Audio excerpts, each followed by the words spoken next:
Welcome back to the Beloved Daughter podcast. I am Anna, and this is Katie. We forgot to introduce ourselves the last time, but this is our second podcast, and we have two very special guests. We have Sister Tveten and we have Sofie, and we are so excited to have them. Just getting into it really quick. You served a mission. Do you want to just say where you oh my gosh, where you went? So when I was young. Yes, when you were younger. Yeah, your first mission. Your first one. My first mission was in Houston, Texas. Oh wow. Yeah. No so idea. I went back to Texas. Yeah, and it was great. It was a great experience. I encourage. I mean, it was a wonderful growing experience for me, and I feel like it has put me. There are things that I learned on my mission that I probably wouldn't have learned in other ways. Yeah. Right. So I feel like I'm a better person because of it. Mm-hmm. And plus all the cool experiences of doing that. Yeah, absolutely. Did you always want to serve a mission, or was it kind of like a last minute thing? No. Well, no. Yes and no. I mean, I did, but then when it push comes to shove, right? And you're like, oh, do I really want to do this? Yeah. And making that decision, it was a hard decision because I had to wait till I was 21. Oh. So I was in college. I was, there was a lot of things going on in my life. And so that was a big decision for me. And I came down to the point where I was like, you know what? I'm wanting to serve the Lord. The Lord's going to bless me. I'm not going to miss something that's important in my life for me to have because I'm serving Him. Yeah. So it all came down into trusting the Lord, and it was great. Awesome. When you got your mission call, did you want to stay in the States, or did you kind of just put I'm fine wherever I go, or? So that's really interesting because I had 3 siblings that received their mission call before me. And I'm going to talk a little more about this too when we talk about being mission leaders. But I think sometimes we focus so much on where we are serving instead of just being willing to serve. That the Lord is calling us to serve. And I think that's a tradition in the church that, I think that it's more important, and we'll talk more about this later, but it's more important that we're willing to serve and that we're wanting to serve the Lord instead of where we are going, that location, right? Yeah. The Lord has children, daughters, and sons of God that need to be taught the gospel everywhere. Mm-hmm. So I had 3 siblings that went to Germany on their mission. And so I just assumed I'm going to probably go to Germany because that's where everybody else is going. And I didn't. I got called to Texas. And so it was hard for me at first. Am I not worthy enough? Am I not righteous enough? All these doubts and fears that the adversary loves to throw in, right? Mm-hmm. Questions that I had. Am I not good enough? Why am I going to Texas? And such a wrong mindset that I had. But it was hard. Yeah. And then, but I loved my mission. I went on my mission. It was great. It was perfect for me. And there were people that I met there that I'm so grateful that I did. Mm-hmm. And anyway, fast forward, Elder Bednar has a talk called to serve. Oh, called to serve, assigned to labor. Okay, it's not perfect.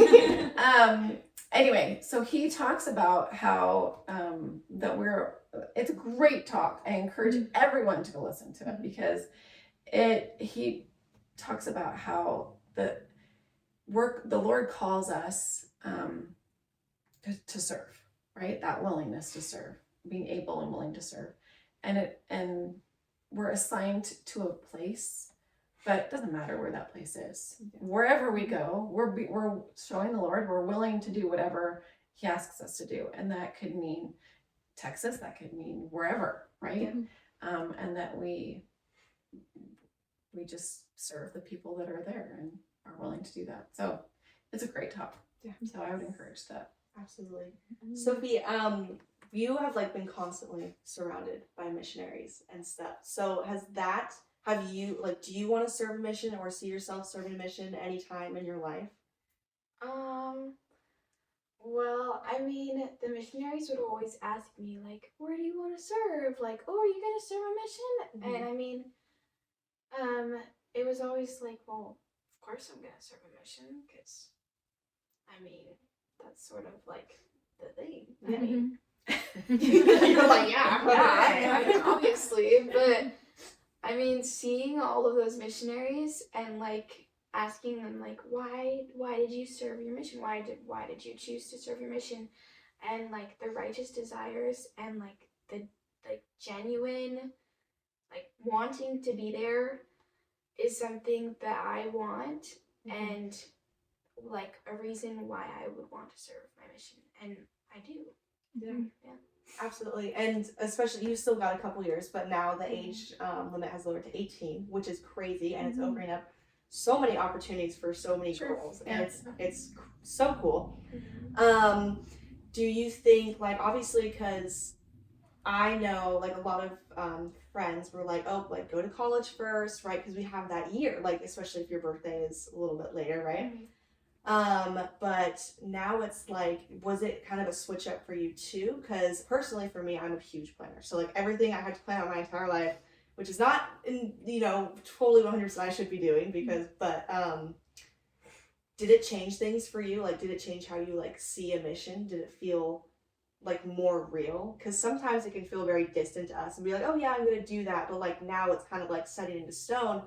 I have only 2 more years? Well, I mean, my birthday's at a place, like, my birthday's in the fall, and so I would only have to wait a little bit.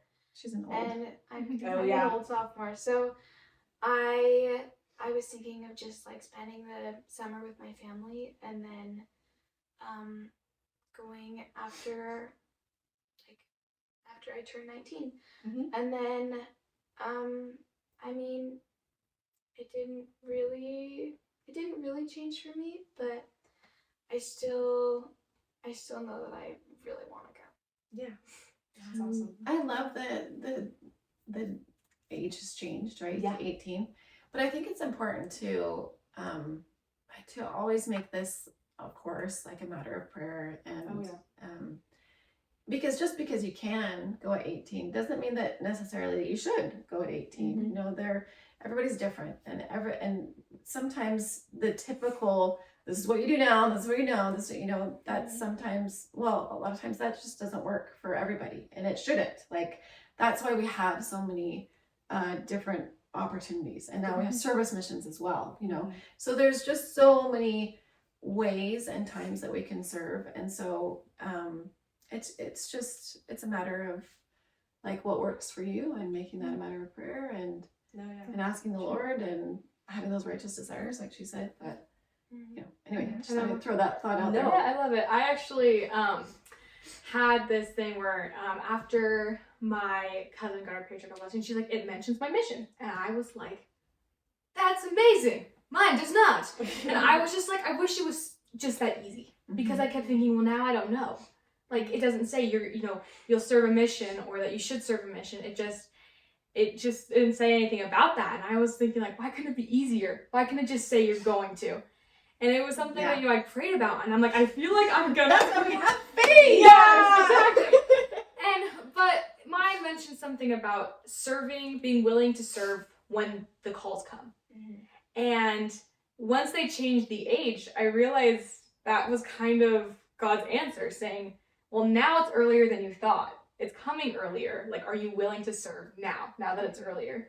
I remember that being that desire. Yeah. Right? Because I think the Lord wants to know our desires, and is cognizant of our desires, of the things that we desire, right? And so if we have that desire, I think it's a righteous desire, and those are good things. Yeah. No, absolutely. That's so true. Yeah. So your 2 oldest, they've both served missions, right? So what was it like preparing for that? Because obviously when you and Brother Tveten served, it was a lot different than today. And so like different requirements, obviously different things are happening in the world. Like, preparing like your kids for their missions, what was that like? I don't know necessarily that we did anything different, I think sometimes, well, I'll go into 2 different directions, I guess, here. I think it's the little things that you do, just like anything, right? The little things that you do every day build up over time. Mhm. And so that preparation has been coming for a long time, right? It's not just like all of a sudden they were like, okay, now it's time to get prepared. Yeah. It's coming for a long time. But can you go anyway? Absolutely. Like, the Lord calls the weak and the simple to serve, right? And gives us opportunities to learn and to grow through that service. And so, even preparing, you'll find how unprepared you actually are, right? Oh, yeah. Which is sometimes a huge, like, oh my gosh, Yeah. what did I get myself into? And so, as you go out and you do things, you're going to learn and you're going to grow and you're going to learn the things that you need to learn. No, yeah. But the other aspect of teaching your kids or preparing to serve a mission, I think sometimes we focus so much on preparing to serve a mission because there's certain things that you do before a mission, right? One of the things is receiving our endowments in the temple, right? And sometimes I feel like that gets a lot less focus than preparing to serve our mission, right? If we're preparing to enter into the temple and to make those covenants with the Lord, you're going to be prepared to serve a mission. Yeah. Right? No, yeah. So that's the preparation that, at least I feel like that's something that I learned when we were mission leaders. Like, it's not so much like, oh, check all the boxes to prepare for a mission, but if you're really preparing to enter into the temple and make covenants with the Lord, you're going to be prepared. Yeah. In all those things that you need to be. No, absolutely. I feel like there's this like unsaid expectation that we should be fully prepared before we go on this mission. Where it's like you should know everything. It's like having kids, you know, like you're gonna have a kid and you're gonna be like, whoa, yeah, I'm so prepared for this. I babysat for years and I still exactly. No, yeah. There's no way to actually really prepare, you know, somewhat, right?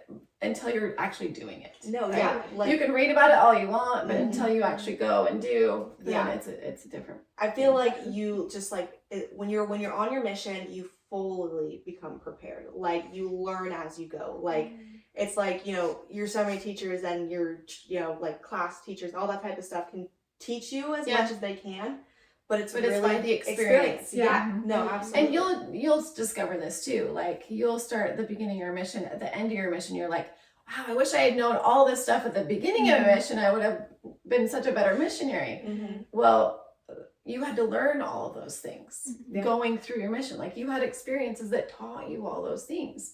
So, you know, that is experience. You've learned those things through experience. And guess what? Serving your mission doesn't give you all the answers, right? Like there's a whole lot you're going to learn after your mission, which is what it's supposed to be. Like you stop learning after your mission.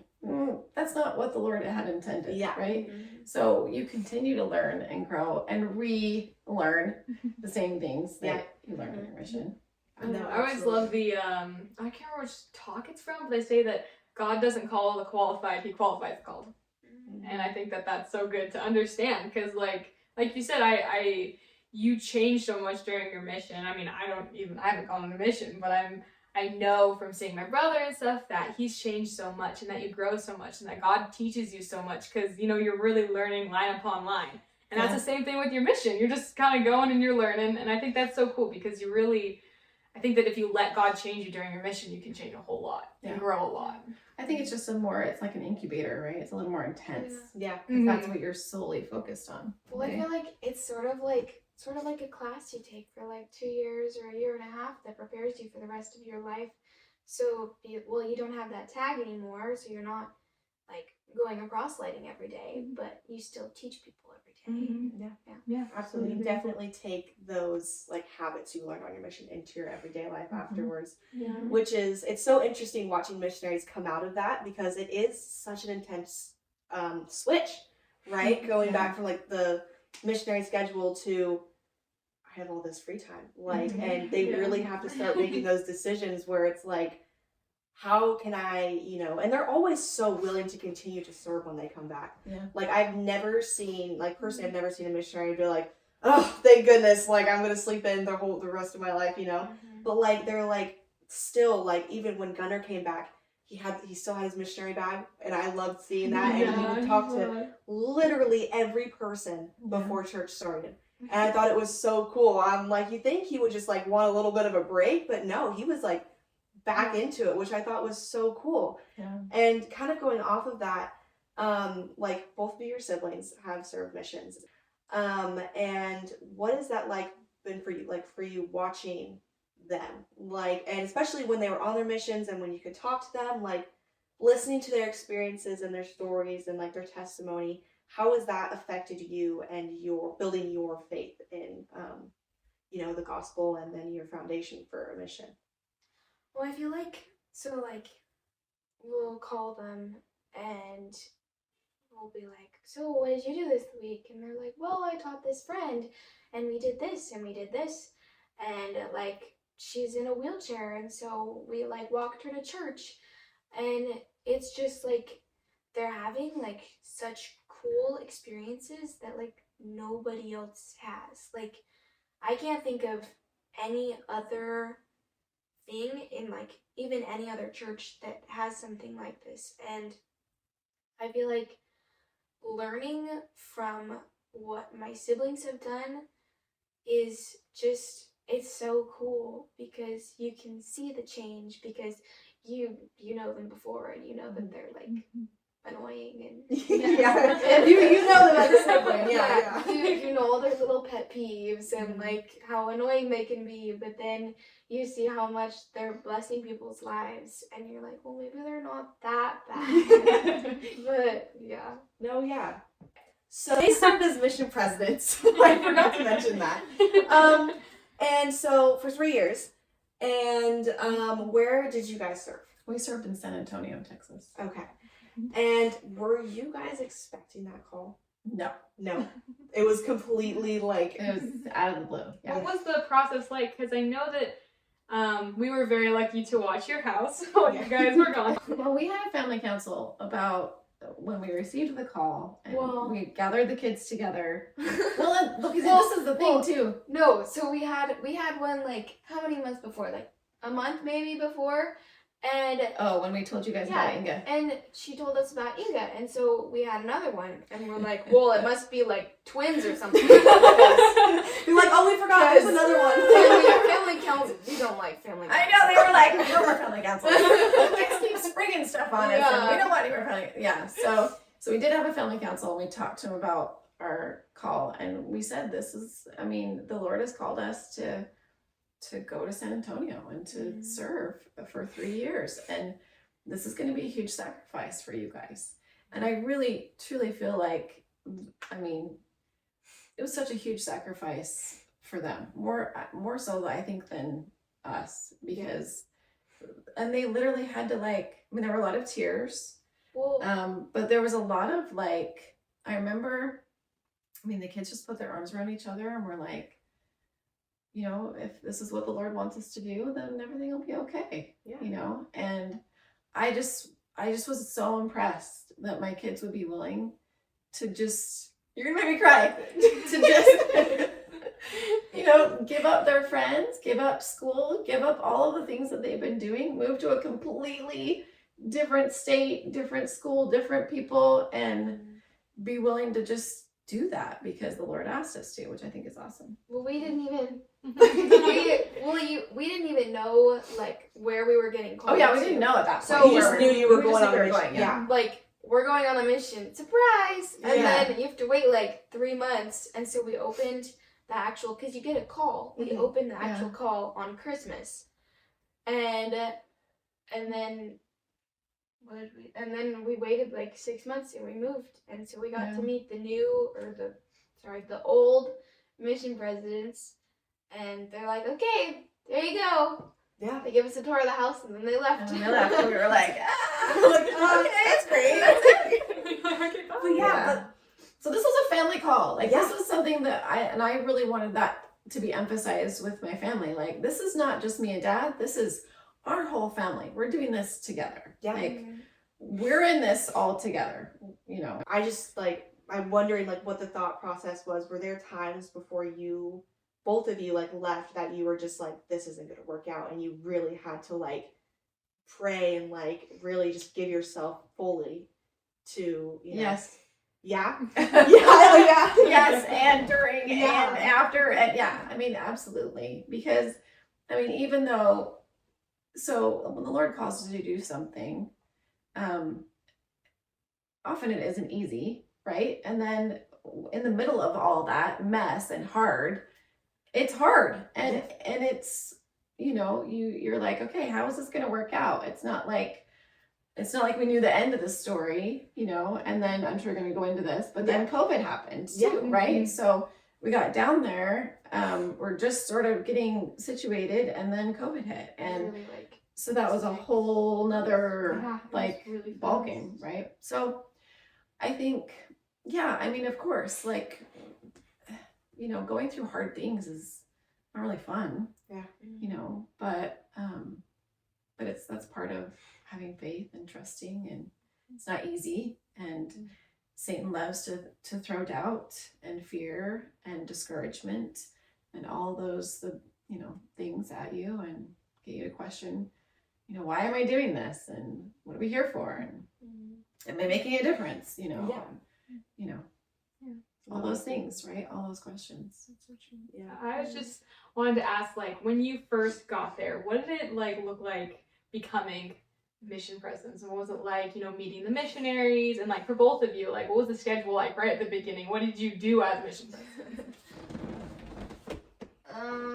Well, I mean, before they got called, I didn't even know that there were mission presidents. I feel like You're like, that's cool. She's like a 9. I was 9, and I feel like a lot of people don't really think about that. Like, who takes care of the missionaries? Yeah. Who does that? And I think we just had, well, okay, wait. So first they went to Utah, because the mission presidents have to be trained, obviously. Mhm. And Do you remember how many days we were in the MTC though? like 3. 3. They gave you 3 days. And so they met, there was 2 missionaries who were coming in at the same time as us. Yeah. And they got set apart by Brother Uchtdorf, so I got to meet him. That's Weird. cool. Yeah, that's really cool. That's cool. And then Did you ask him about like airplanes or anything? yeah, we actually did.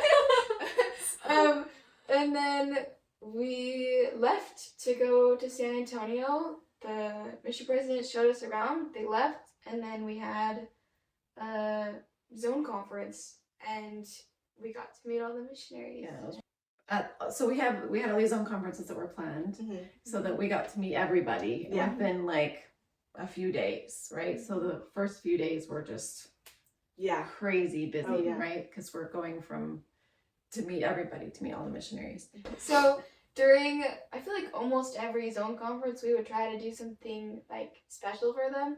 But for the first one, we shined all of the elders, and I mean some of the sisters' shoes. I don't know why I say we, but the boys did it. And we did like crafts, didn't we? And just to like get to know them. And so we wrote letters to the former mission leaders, you know, thank you letters to them. And then we had these like different things that the boys had, this shining station. That's hard to say. Yeah. Shining shoes. And I think it really like I'm humbled the mission. I mean, changed their perspective of, you know, and our boys still remember doing that, and it was a great experience to be able to just to be able to meet everyone and do that together.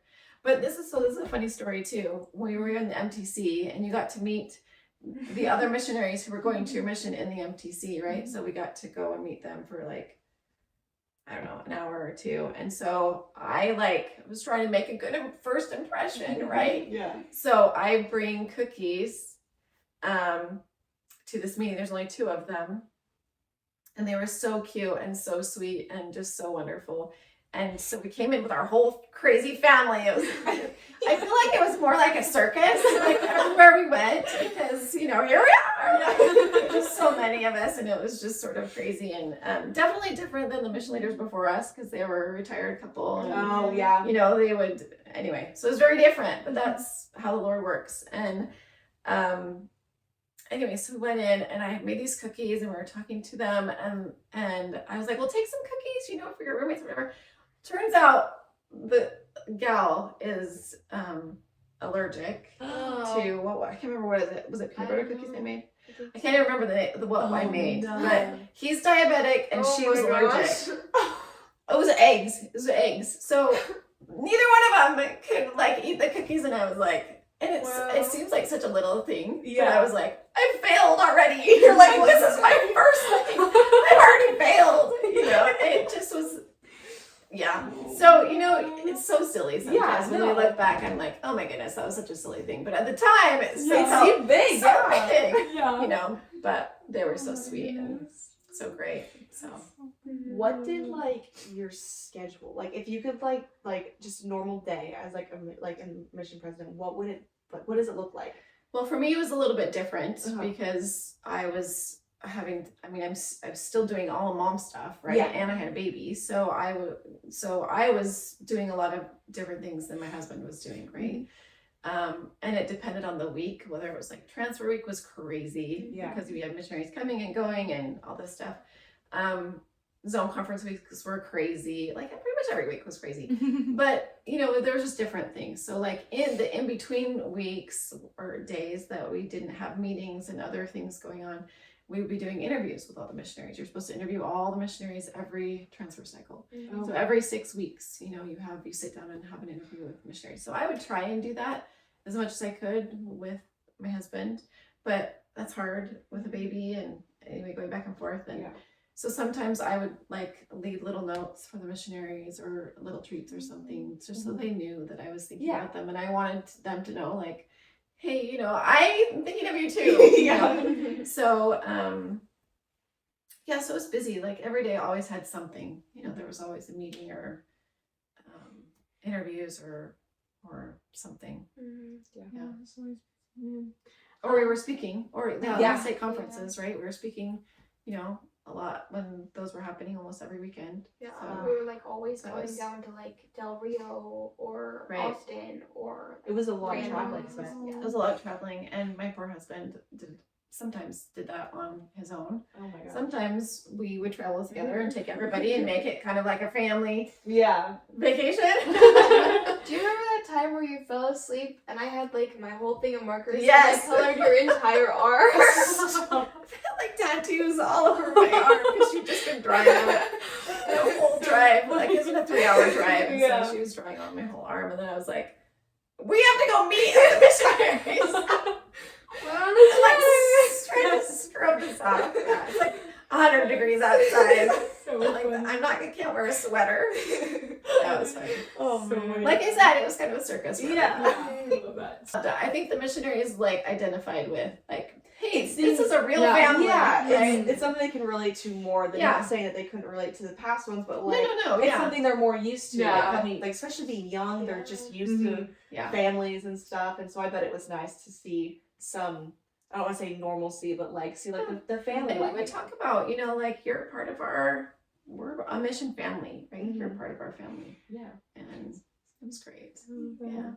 Yeah, so I know we mentioned a little earlier that not only were you mission presidents normal time, but also during COVID, which is huge. What was that like for you guys? Like for your whole family, what was the switch like? Because I bet that it was huge, you know, having to quarantine and everything. Well, they went through COVID, but they split the mission, so they now have an Austin mission during COVID. We did COVID and a San Antonio mission, and it was one mission.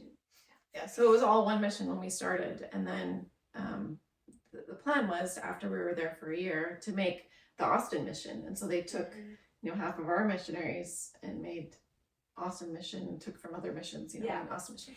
So, but that because nobody was expecting COVID, so that was all happened during COVID. So that was really fun. Oh my gosh, not really. So you're like, actually it wasn't. So many At bad all. memories. Yeah, so that was a challenge. But you know what? I feel like it was a challenge everywhere, obviously. I mean, everybody had COVID was a challenge for everyone.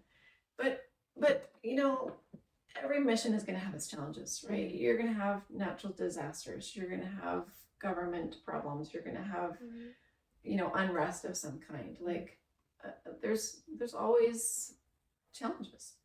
And I love the scripture that you guys shared when we were talking about this. Was it Isaiah 41:10, right?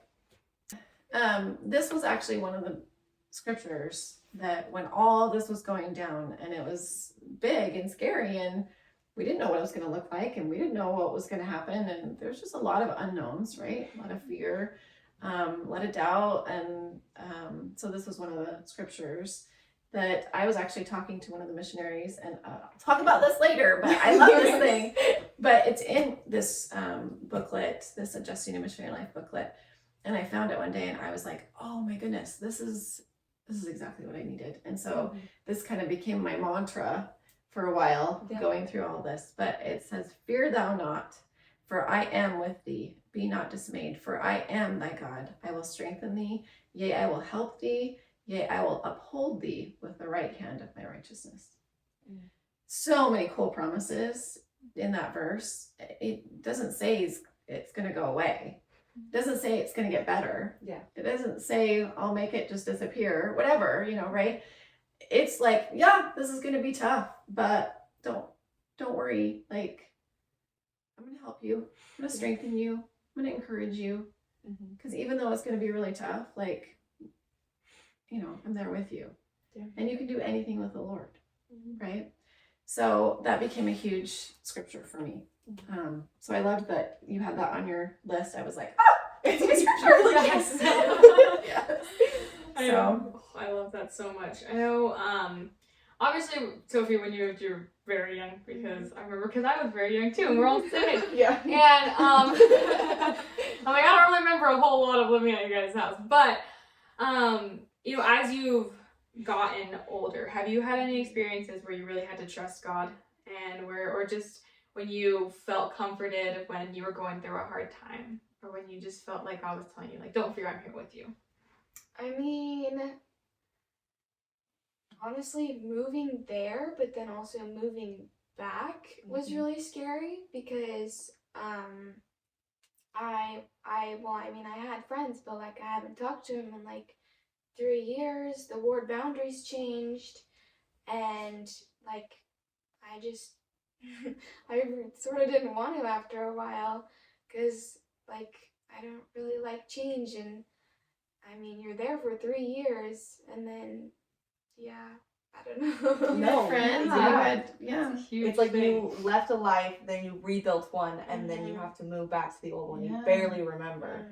It's like a whole thing, but still, like, I can't like imagine like doing that. Honestly, I mean, if it happened, I would do it, but like, especially at such a young age, like it's difficult. It's a lot of emotions to process, especially for someone so young. There's also like I feel like I didn't get like a whole lot of time to spend with my family because my dad was always like with the missionaries and my mom was with Inga or with the missionaries, and then my siblings were older and so they had like school, and so I would just like read my book, or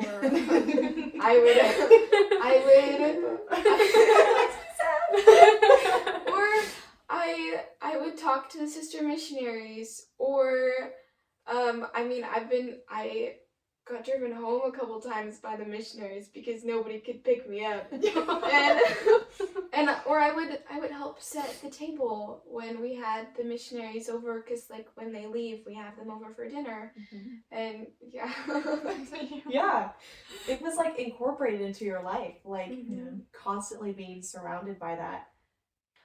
But were there any sisters or elders that really stuck out to you in like a way that you're like they almost like inspires you in a way that you're like, this is like, even though it seems really hard, like transitioning to this life, just like watching them also maybe transitioning, or maybe like still trying to figure things out. Did that like touch you in any way, or like leave anything with you?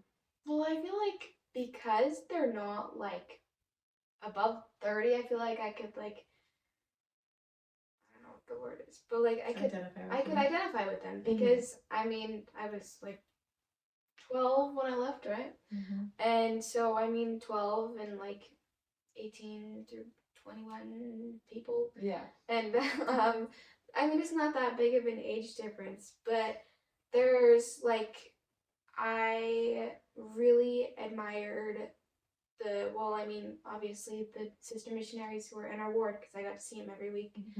And then just the missionaries who were always like, oh, I'll help, I'll do that. They're just very willing to do things and they understand, I think, why they're there. There's always missionaries who are like, well, I'm here because my dad promised me a truck. Wow.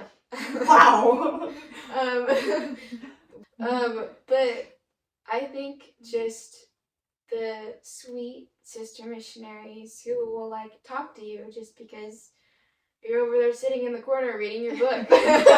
Or they'll be like, what do you like to do? And like, I don't know. Oh, yeah. That's so true. I mean, that's how you act. I don't know if you ever noticed it in Young Women's, but that's how, like, who you are, I've noticed. Because, like, you were the one person, I remember, like, the first, like, I don't know, week or something, like, you came and you gave me a hug. And I was like, whoa, I haven't seen you in 3 years. I was like, remember, you just would always come up, and, like, I love the hugs that you give. And, like, I just, like, whenever I think about, like, being a missionary, I always do think of how you act. Where I'm like, how can I look to someone else and just show them that I love them? Because Anna, I was having a really hard day a couple of days ago, and I was just saying, I was like, I just was feeling like not good about myself. And then Anna was like telling me, she's like trying to help me to feel better, and she was like, you know, you have she's like, you have so many people who care about you. She's talking about how she's like, remember how Sofie always comes and gives you a hug? And I'm like, that's literally like my favorite part of the day, actually. Literally, I always look forward to when you come and give me a hug because it's one of those things whenever I don't feel like, you know, because I'm in Running Start right now and I don't like see a lot of people. So I really am home by myself a lot of the time, and I was just like feeling like I didn't have a lot of really good friends and stuff like that. And then I was thinking about the hugs that you gave me, and I was just like, it literally, Anna was like, you have so many people that care about you. And then I just realized, like, you were one of the people who made me feel so loved and really showed me, like, the love of Jesus Christ. Kind of going off what Katie said, it's so easy to see that you have taken all of the best traits and qualities of sister missionaries and applied it to your life.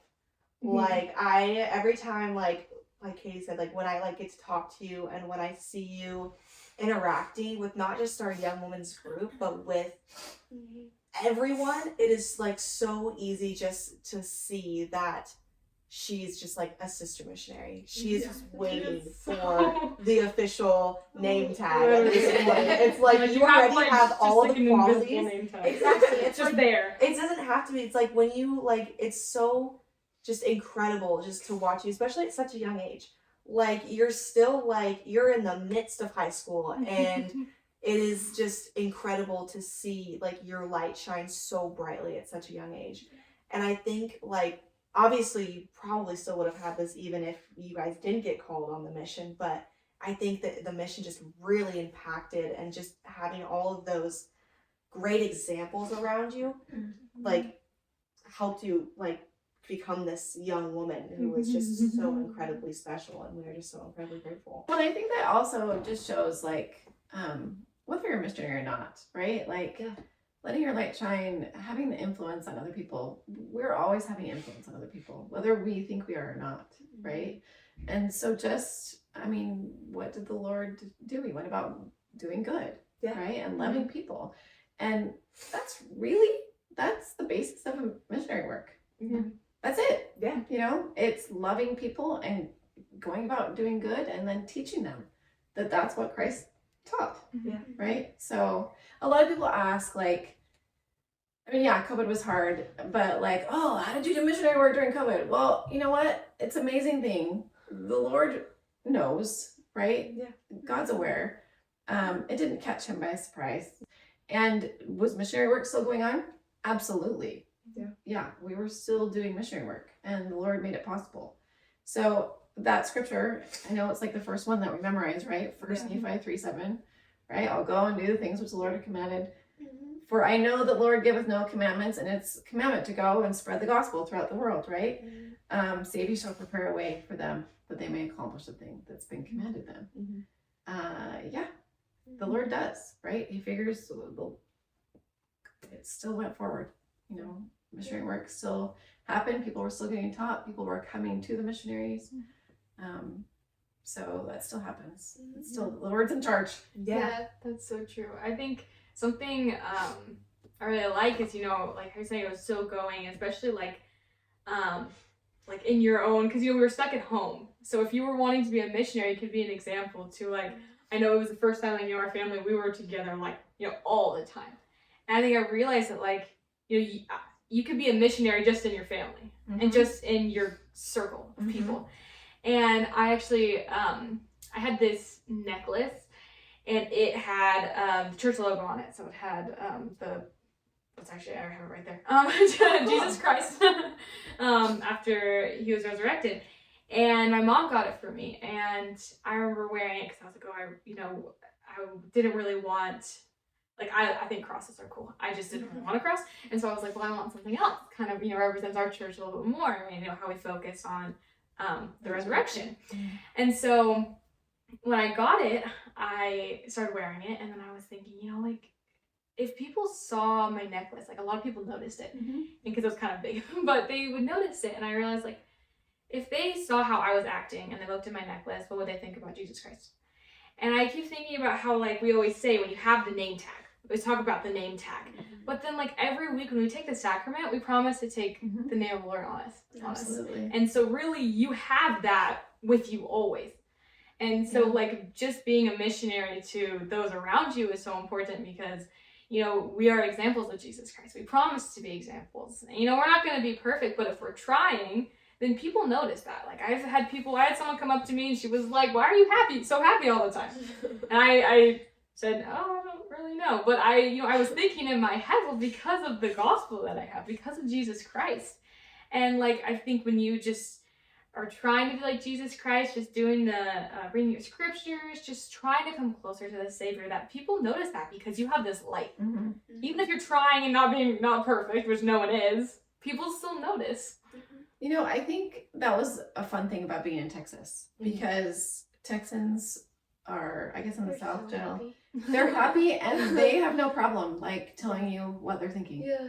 Right? They'll just let you know, right? Our family's from They'll be Texas. like, Oh yeah. Jesus loves you That's right. so much. And they, right? And it's great. I love it.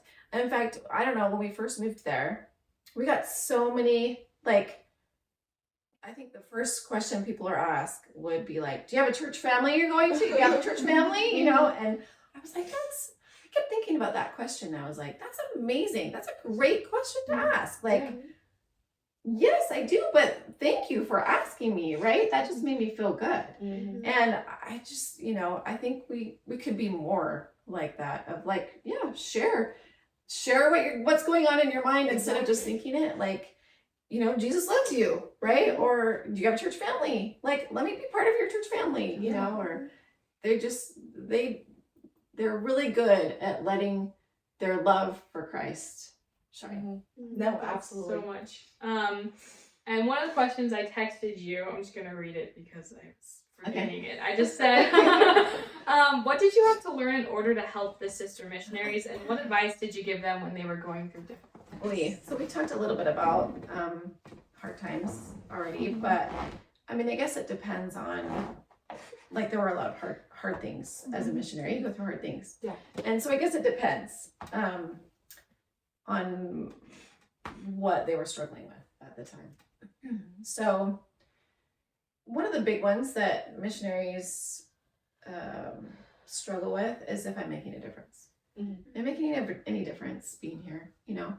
Okay, so David's testimony today, I feel like as a sister missionary, or even just as a person, you don't realize how much of a difference you make. but like I just love him so much. He talks about those sister missionaries, and he's like, I love those sister missionaries. He called them his angels. His angels, because they made such a difference in his life. Yeah. Yeah. No, absolutely, yeah. We had the opportunity of going, and this is the thing, like as a missionary, you don't get to see the whole story. You don't get to see the end of the story. A lot of times you don't even know the story's going on. Yeah. Right? Like there's stuff that you're not even aware of that's happening. And we got to go back to my husband's mission in Argentina a couple of years ago and meet one of the ladies that he baptized while he was on his mission. And it was a sweet experience. And when we pulled up and she came running outside of the house, and what did you remember what she said to Dad? My angel, Yeah. my missionary. My missionary angel, my angel, you know, in her Spanish. And, you know, what a sweet experience, because literally you're teaching people about the atonement of Jesus Christ and salvation and hope and love and peace and all of these things that come through the gospel of Jesus Christ, right? So it's pretty amazing, that you get to have that experience. So a lot of times missionaries will struggle with, well, am I making a difference? You just don't get to see all the difference that you are making, right? Sometimes little glimpses, every once in a while you'll be like, oh, like you'll have this experience and you'll feel it. But most of the time, I would say you probably don't, you know? But trusting God, believing that he's with you, that he's helping you, that he's part of it. You know, sometimes I think missionaries think about, well, what does a successful missionary look like? Well, what does it look like? I think it's not only like, for me personally, I feel like a successful missionary is someone who comes off their mission with a stronger testimony, someone who knows that they went out there and they did their best and they taught the gospel, and no matter what the outcome was, they come back knowing that their foundation is solid. At least for personally, that's what I think. Yeah, I think for me, when I have gone to lessons, I've seen, at least from sister missionaries I've seen, they just I don't know how to say, radiate the love of Jesus Christ. They just show the love of Jesus Christ so much. I think that to me, that is success. You know, they've changed to become more like the Savior and show it to other people, because people feel that, whether they, get baptized, whether they keep talking to you, they will feel it. Well, and you have no control over what other people do. No, right? The only thing that you have control over is what you do, and your choices. And so, yes, exactly. It's your relationship with Jesus Christ that you're developing. And through that, you're helping other people develop their relationship with Jesus Christ. Did you have a comment? Yeah. One of the other things that I was thinking about was he was talking about how the sister missionaries, they're not in our ward anymore. But I was thinking about how, yes, it is the sister missionaries who taught him, but it's really the love of Jesus Christ that they showed him. And one of my favorite quotes, I don't even know what it is, but it's where it's from. I have no idea. It's on my mirror. That's where it's from. I am a vessel of light for everyone to see, and I just really like that, because we are a vessel of love and light for everyone to see. So I'll just show you this, because I think it's so important. So I talk to the missionaries about this all the time. This is adjusting to missionary life, which I would just cross out missionary and just say life. Adjusting to life, right? It's a great little booklet, and it's in the Gospel Library. Okay. So look it up, read through it. I like to have one that I can highlight and write things in. Yeah. Missionary signed it for me. I love that. I love that because I talk about it all the time. But it's so good because it goes through just normal things that we all experience. It goes through stress, and it goes through understanding stress and what we're feeling and how to deal with those things and good coping mechanisms for just life problems, or maybe we're feeling discouraged, or maybe we're feeling like we're on empty, or maybe we're, maybe we need whatever and it goes through like physical, get to the whole, let's see, has self-assessment. So it goes through physical, emotional, social, intellectual, and spiritual, all those different aspects of life, right? And gives you some of the things that some things to think about and some things to work on so that you don't feel overwhelmed, right? But one of the things I love that it talks about is that stress is not always bad, right? Yeah. Stress is important, actually. Yeah. It's a normal physical and emotional response. I'm reading right here. It's a normal and physical or emotional response to the changes and challenges of life and is necessary for growth. So sometimes when we're like, oh, I'm so stressed. Well, guess what? That's a normal and natural way to grow. Yeah. So some stress is important, right? Mm-hmm. And sometimes I think some people think, oh, we shouldn't feel any stress. Well, no, because just like I would talk to the missionaries about, like if you're lifting weights, if you're trying to build muscle, you have to put that muscle under some stress. Our muscles are like, I don't want to do this. Yeah. And, but we put it under that stress and then it gets stronger. Mm-hmm. We get stronger, we get big biceps. Yeah. Right? And we get stronger because of that, because we're putting it under some stress. Mm-hmm. So there's so many great things. Like I would talk to missionaries about, depending on what they were struggling with, like, for example, comparison. Yeah. That is such a huge thing. I don't know why amongst missionaries, but I think in general, right? With young people, well, not just young people, everybody. Like we compare ourselves, and often we compare our worst things with somebody else's strengths. Yeah. And guess how that's going to work out? That's going to be a lose-lose for everyone, right? Why do we do that? I don't know. Because we all do, Yeah. right? Yeah. So comparison, I'm not sure who said this quote, but comparison is the thief of joy. And it's true, because as soon as you start comparing yourself to others, it just undermines everything that you've worked on, and it takes all the happiness away from it. It's So another example. Oh, companions is a big thing on missions, right? Like people aren't used to being with somebody 24/7. That's a huge That's thing. not family. And it's it's nobody that you know personally, right? Like you get to know them pretty fast, but there's a huge adjustment period to that. And everybody has their own quirks. Everybody has their weaknesses and strengths and, weird things that everybody does. Everybody does. Yeah. So how do you deal with those things? Sometimes that causes stress, right? So service is a huge way to overcome some of those feelings that you might be having with a companion. Serve your companion. But so service, so it talks about,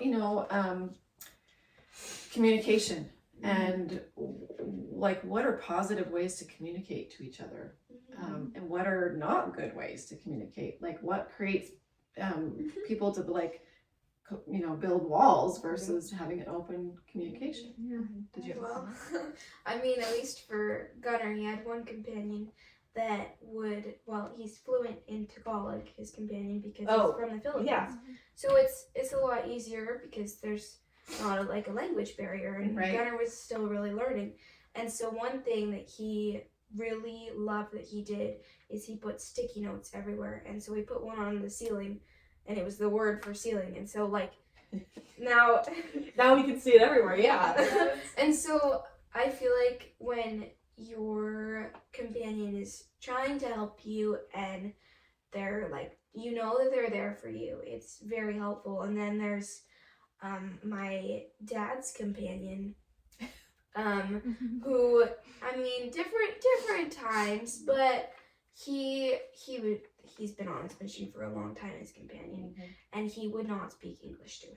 He would only speak Spanish, and my dad didn't know any Spanish, and he learned Spanish quickly. Yeah. Oh my gosh. I mean, so he's like, well, it helps me learn my Spanish. Yeah, it helps you learn. Both of them help you learn, but there is there is definitely nicer ways to do things, and I feel like communication is one of the biggest like relationship things that you need. Yeah, Well, and all of these things that we're talking about, these are all skills that are going to help you throughout your whole life, yeah. right? Not just as a missionary, Mhm. but like with your future spouse, with future kids, Yeah. with callings, with neighbors, with, roommates, with everyone, like literally.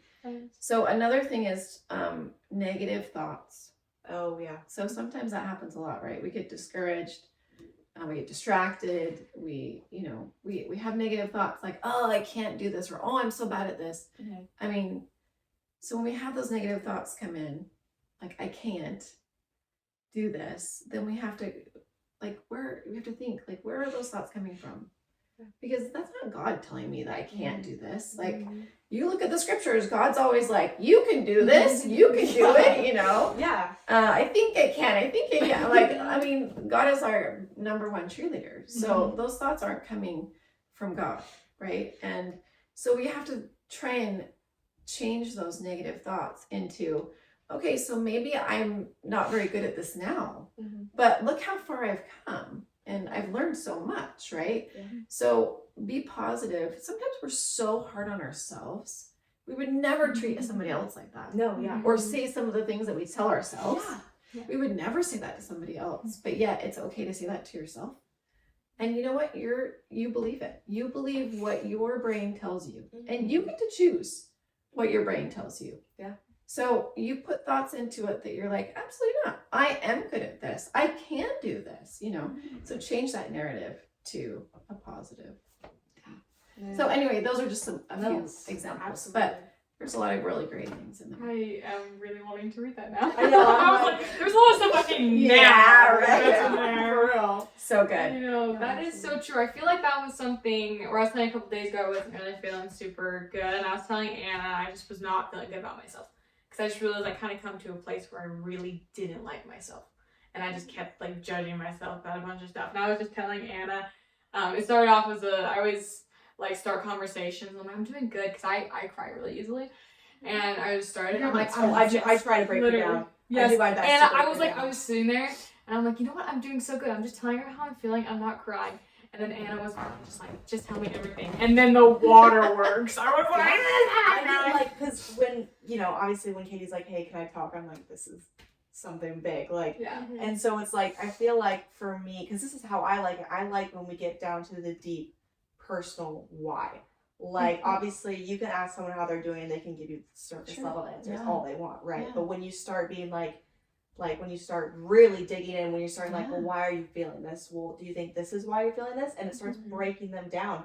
And I think that's important even for like missionaries per se. Like, like they can pretend all they want. Like if they're going through a rough time, they can be like, oh, I'm fine. Like it's just, this is what I'm expecting. But it's okay to really be like, you're not okay sometimes. And that is, we're human and that's how we're supposed to feel.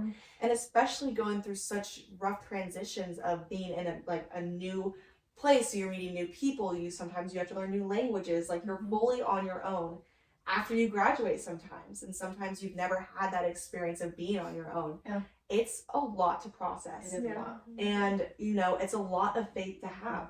And sometimes it's okay to just let it all out.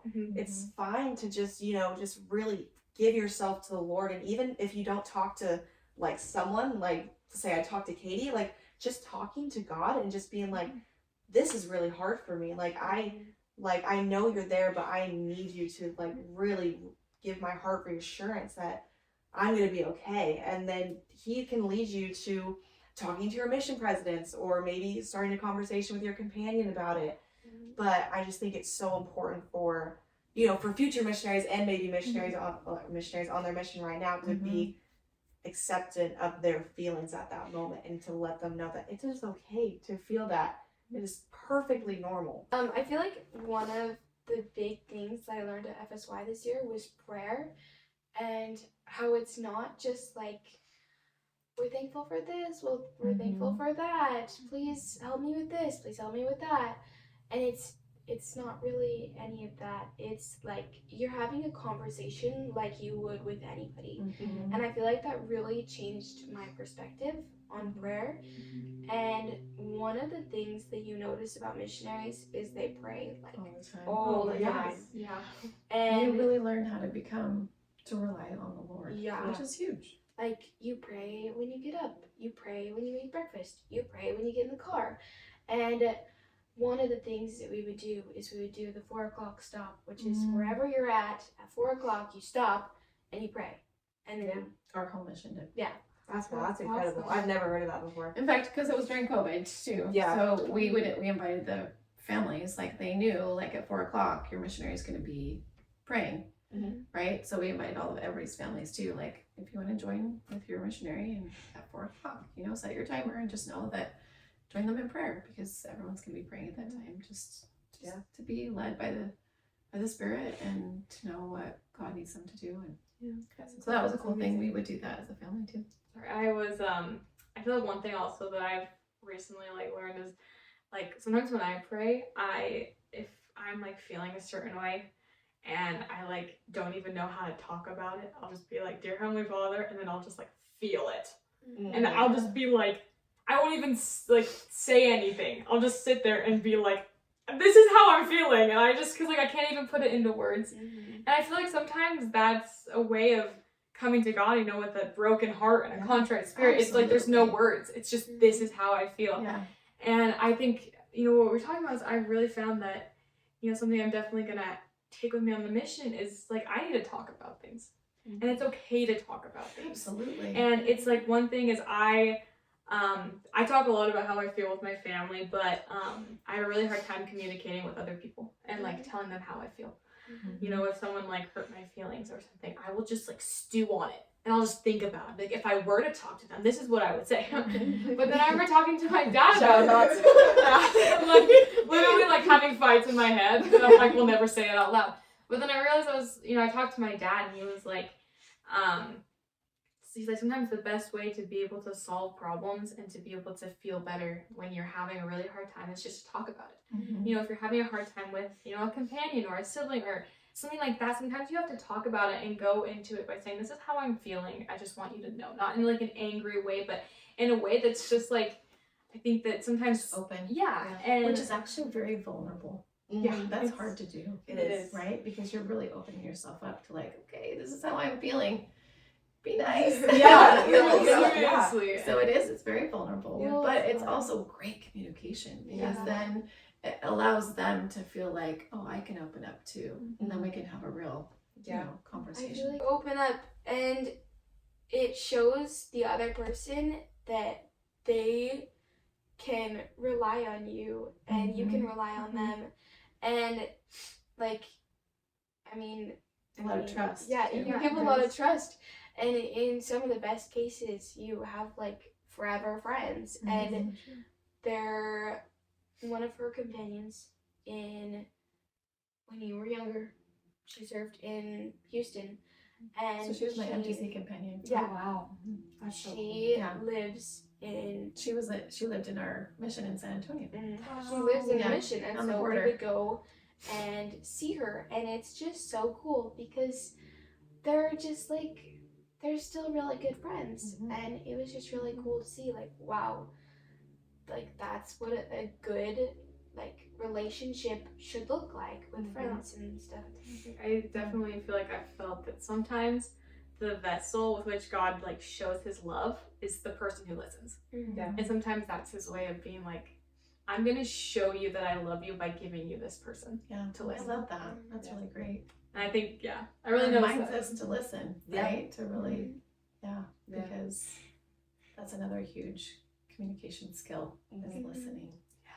Yeah. Mhm. Absolutely. What is one advice or one piece of advice you would give a missionary who is going to leave for the mission pretty soon? Oh, only one? Just one. Just one.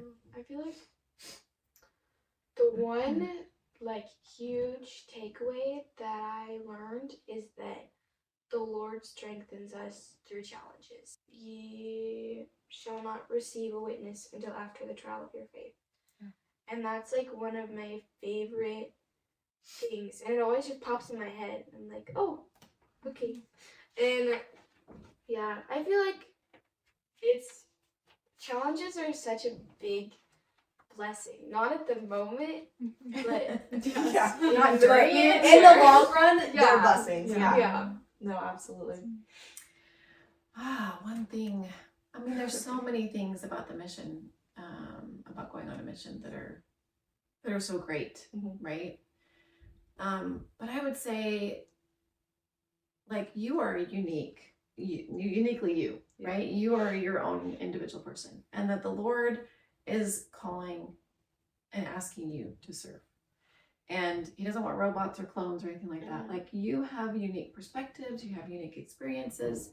He has a unique relationship with you, and so using those strengths and abilities, and helping people to learn more about Him, like, that's really, I mean, everybody has those talents and abilities, right?